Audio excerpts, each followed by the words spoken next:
ಅಸೆಂಬ್ಲಿಯಿಂದ BJP 18 ಮಂದಿ ಶಾಸಕರ suspend ವಾಪಸ್. ಸಿಎಂ ಹಾಗೂ ಕಾನೂನು ಸಚಿವರ ಜೊತೆ ಸ್ಪೀಕರ್ ಚರ್ಚೆ. ಇಂದಿನ ಸಚಿವ ಸಂಪುಟ ಸಭೆ ಬಳಿಕ ಸ್ಪಷ್ಟತೆ.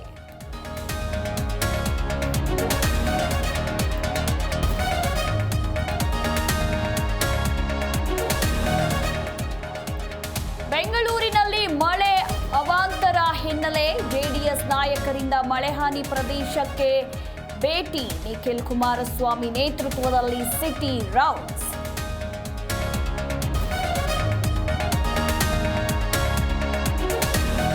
ಪರಂ ಶಿಕ್ಷಣ ಸಂಸ್ಥೆಗಳ ಮೇಲಿನ ದಾಳಿ ಅಂತ್ಯ.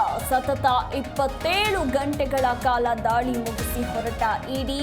ಮಹತ್ವದ ದಾಖಲೆಗಳ ಜೊತೆ ಆಫೀಸರ್ಸ್ ನಿರ್ಗಮನ.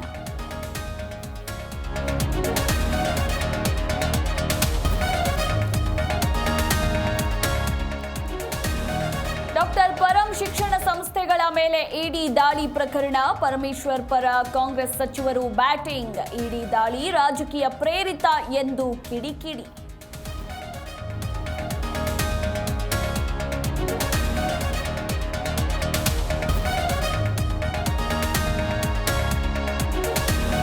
ಬೆಂಗಳೂರು ಜನರಿಗೆ ಕಾದಿದೆ ಮರಗಳ ಕಂಟಕ. ಡೆಡ್ಲಿ ಮರಗಳ ತೆರವುಗೊಳಿಸದೆ ಬಿಬಿಎಂಪಿ ನಿರ್ಲಕ್ಷ್ಯ. ಬಲಿಗಾಗಿ ಕಾದಿವೆ ಒಣಗಿದ ರೆಂಬೆ ಕೊಂಬೆಗಳು.